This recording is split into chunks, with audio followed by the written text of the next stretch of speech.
And I'd be getting sad. I'd be getting sad if you said comeback. Great comeback. However you want to measure that. But and Michael said it perfectly. You know, we're always selling. We're always in the sell next end, and it's not about any kind of monetary gains or anything.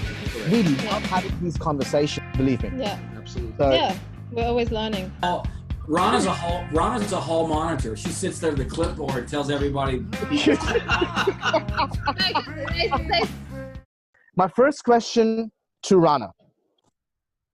Run senior business leaders on a daily basis. Some not quite as open to others and embracing new ideas and outlooks. How would you get through their prickly exterior to create that common ground and build that rapport with them? What key sales skills would you use in that process? So, I mean, on a daily basis, I'm put in front of people that don't want to be talking to me because they're not the ones that are paying for my services. And many times the CEO is saying, you have to take care of this leader or you have to coach this leader. So sometimes I don't even want to show up to the coaching session. So what I do is, number one, it's important to build strong rapport with them. And when I mean rapport is you have to ask them questions and get them to believe that it's their idea.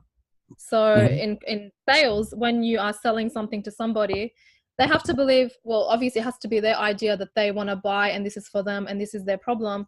Same as with the sales leaders, when you ask them specific questions about why this is important, how it's going to help them, it makes a huge difference rather than you coming in as I'm the authority, I know better than you and this is where you are and I'm the one. Even when they have breakthroughs, I always make it's them. They're the ones that had a breakthrough. I was there helping them, but it's not me or my skills, it's them.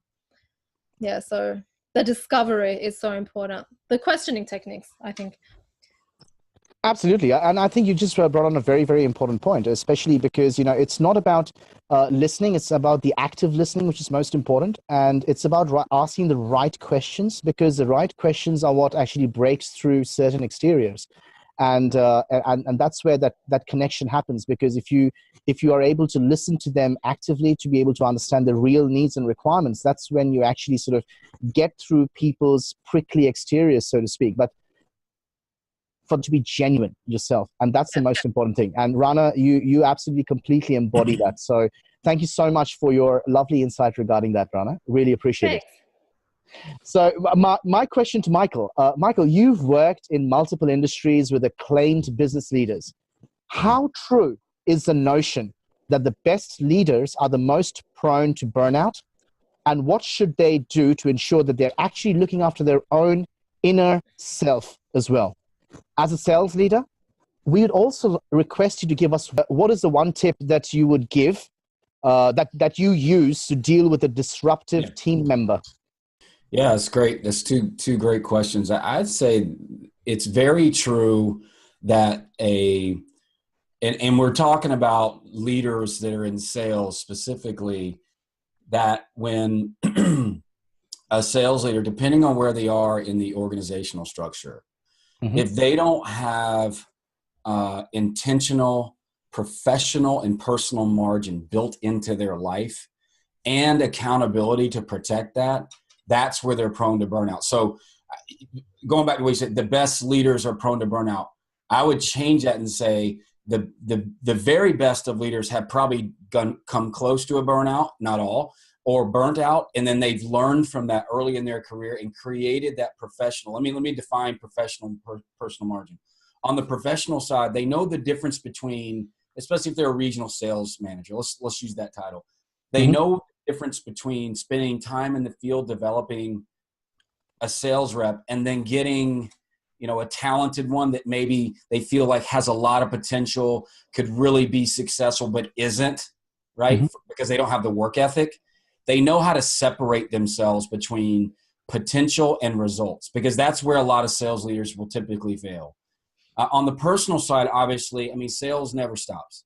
And when I've seen it in my own life, and I've seen it with my peers in certain companies, when you can't, we all have to, with your parents or with partners and spouses, whatever, when at 5 o'clock, 6 o'clock, whatever time they go home, sales doesn't stop.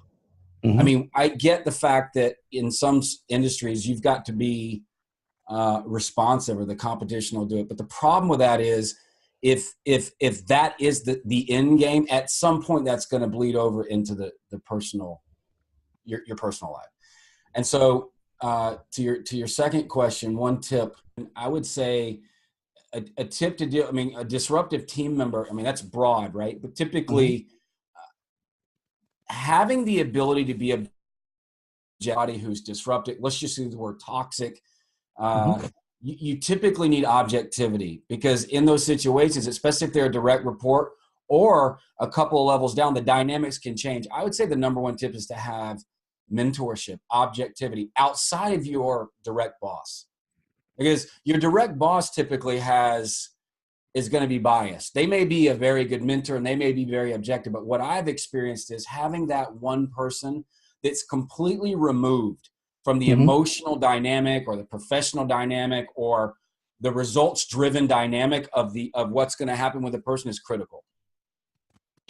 Absolutely. And I completely agree with you, because, that's where, sometimes an external person is so important to be able to mediate a particular situation, because, sometimes when we actually are in an internal scheme of things, there are so many other aspects which come into being, which cloud our judgment to a certain extent. They're not emotionally connected. So Exactly. They may be your friend, they love you, they're but they pick the issue up and then they get to put it down and go home. Right. Exactly. And there's no cognizance as to, basically ensuring that, what is, the best thing is actually being done for both the organization as well as that personal relationship, which is to be sort of nurtured to a certain extent. So really appreciate your input, Michael. We really do appreciate it.